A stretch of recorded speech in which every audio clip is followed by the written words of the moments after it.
Porque aí, Petri, um ponto importante. Algumas pessoas argumentam isso comigo quando eu discuto pseudociências e até mesmo religião, né? Que é um dos meus temas favoritos.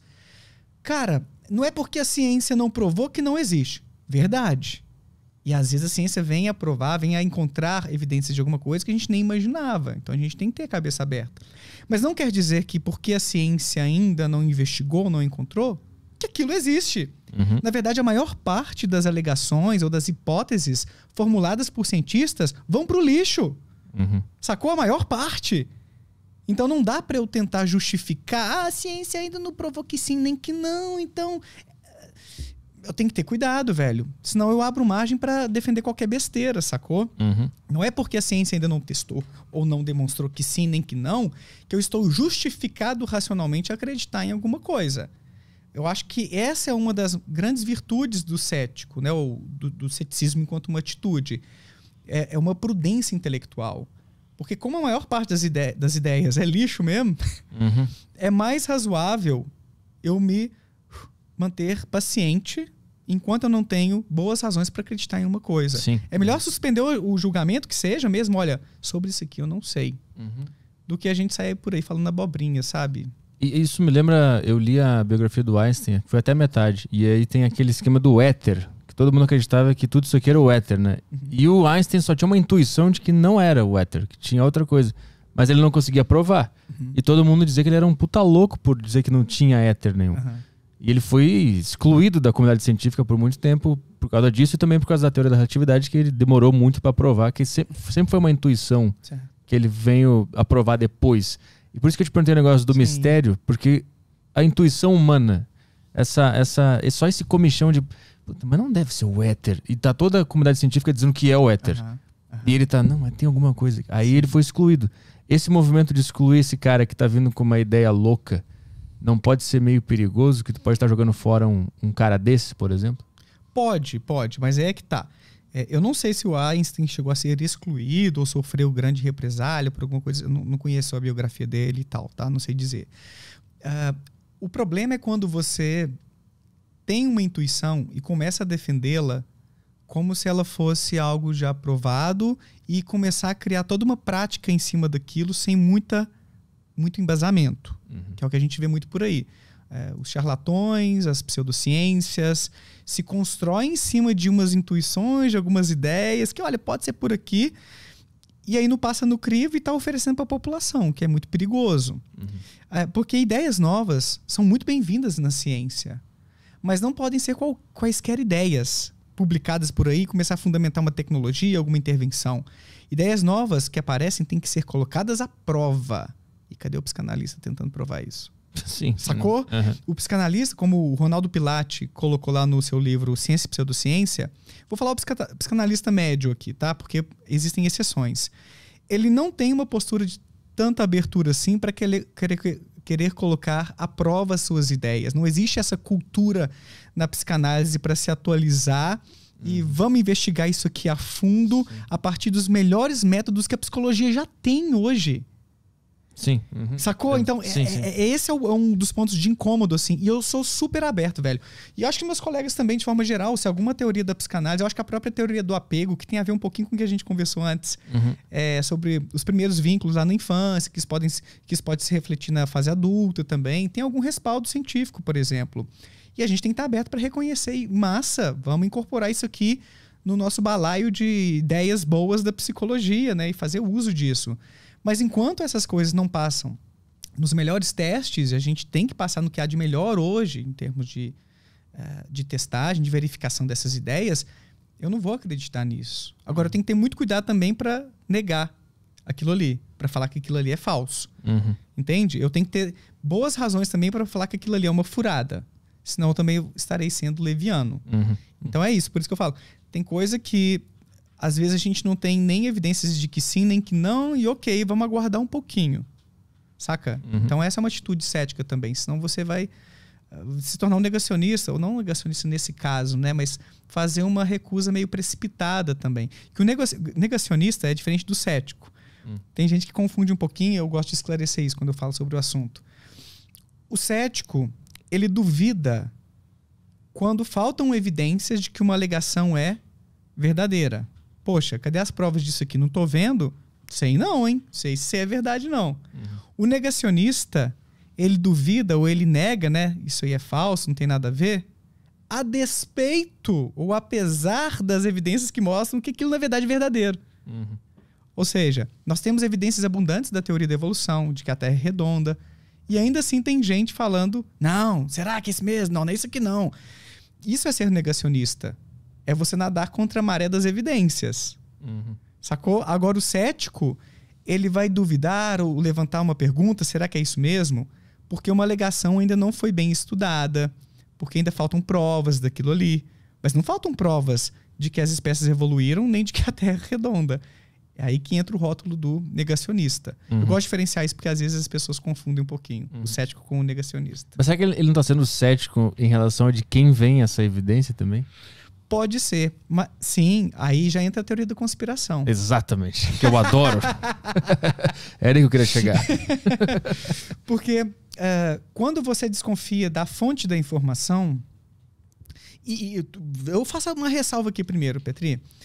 Existem teorias da conspiração no sentido aqui, né, de uma ideia de que um grupo de pessoas está maquiando uma realidade, fingindo algo para ter um benefício próprio, né, a despeito da galera que está aí pensando o contrário e tal.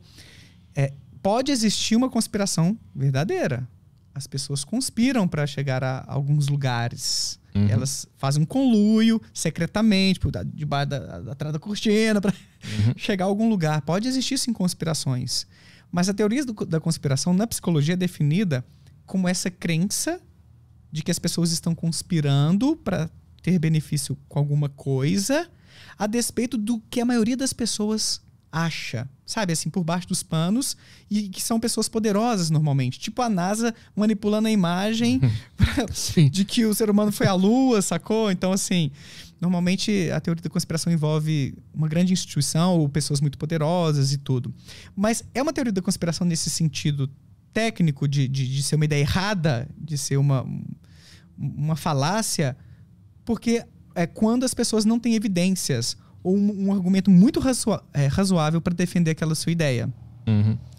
Então, isso diferencia de uma teoria, de uma conspiração que, poxa, a gente conseguiu demonstrar que estava havendo aqui um conluio entre esses caras aqui para, sei lá, para fazer um lobby lá no Senado e conseguir passar alguma coisa, né, na Câmara, sei lá, e aí alguma coisa veio à tona e realmente houve uma conspiração. Aí a gente tem evidências. Mas eles estão tentando nos avisar que a Terra é plana e que tem uma conspiração. A gente não tá entendendo. Não, tô brincando.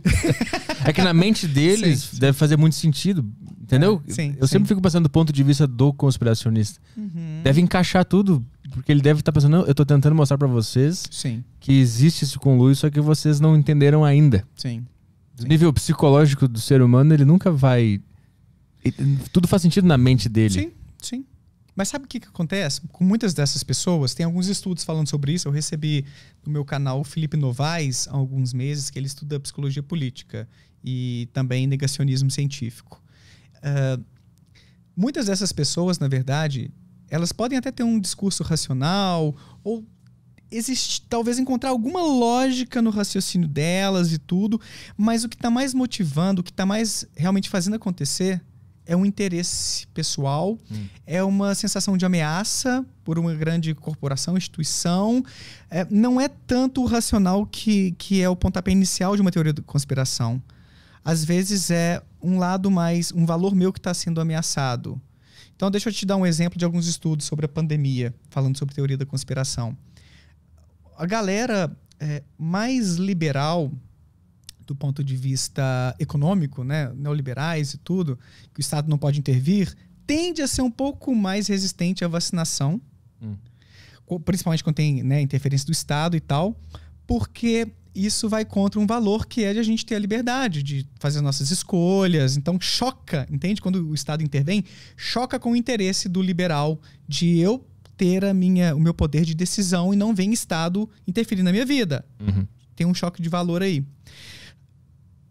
E por causa dessa motivação, dessa ameaça a um valor seu, você pode se tornar mais enviesado ao lidar com os dados sobre a eficácia da vacina. Então você pode se tornar um negacionista em função disso, porque... Para manter o teu pilar de liberal. De liberal. Intacto. Exato. Exatamente. Isso aí, a esquerda também sofre disso, tá? Não é uma coisa só da direita ou de quem é liberal. E todos temos os nossos vieses políticos que vão poluir um pouco a nossa racionalidade.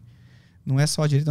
Então, por exemplo, sobre a esquerda, quando a gente pensa do ponto de vista das desigualdades, quando a gente pensa em algumas coisas sobre o comportamento humano. Às vezes tem uma visão, não estou falando que é todo mundo da esquerda e tudo, eu até me posiciono mais à esquerda do que à direita mesmo, de que a sociedade é má e cria indivíduos maus ou uma forma de funcionar a sociedade que basta a gente mudar essas engrenagens sociais para a sociedade melhorar e a gente ter uma vida plena, harmoniosa e beleza, né? O céu... É o céu marxista, não sei. É o céu aqui na Terra, né? Assim, bastaria alguma coisa... Tô simplificando, eu nem estudo muito sobre isso também. Eu posso até correr isso e falar algumas abobrinhas aqui nesse ponto. Mas eu quero chegar na questão da evolução ou da genética. A galera da esquerda tende a ser um pouquinho mais negacionista a respeito de alguns estudos em genética comportamental. No sentido de que, poxa, então parte das diferenças entre indivíduos decorre de diferenças genéticas... eu estava achando que a desigualdade era só explicada por mecanismos sociais aqui superiores, né? Entendi. Da forma da economia funcionar, de como o Estado organiza a parada toda. Então, não é só... O indivíduo não é só um fruto da cultura e das engrenagens políticas. Sim. Tem algo que é intrínseco de cada um de nós.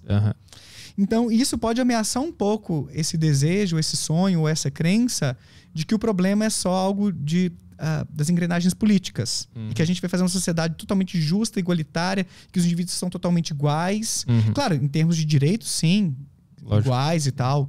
Mas existe, conforme muitos estudos em genética comportamental, uma parte das diferenças, não estou falando que são todas também, pelo amor de Darwin, tá? Parte das nossas diferenças decorrem também de diferenças genéticas. Então, esse é um ponto em que às vezes incomoda um pouco uma parte da esquerda. Só para ser justo aqui, que eu usei um pouquinho da direita liberal, né? Sim. E aí, falar dos conservadores, dos religiosos, né? Teoria da evolução é mais negada por quem é mais religioso. Por quê? Porque isso conflita com a crença no criacionismo, que Deus criou todo mundo, como as pessoas são, os animais são, sem ter nenhum tipo de processo de mudança ao longo das eras. Então, às vezes o negacionismo é um reflexo de um conflito de interesses, vamos pensar assim. Com o que eu acredito e que eu desejo que seja real, que eu valorizo, com aquilo que a ciência está indicando. Tu organiza o mundo ao redor para manter o teu sistema interior funcionando ainda. Exato. E aí tem gente que é muito inteligente que se torna negacionista de alguns pontos. Porque negacionismo não é sinônimo de burrice. Às vezes é sinônimo de um envolvimento ideológico muito forte. De quem é um pouco mais extremista e tudo. Embora nós todos estejamos suscetíveis a resistir mais a alguns dados. Depende do quanto aquilo conflita com o nosso repertório de crenças e valores. Então, por isso que a gente tem que se policiar pra caramba.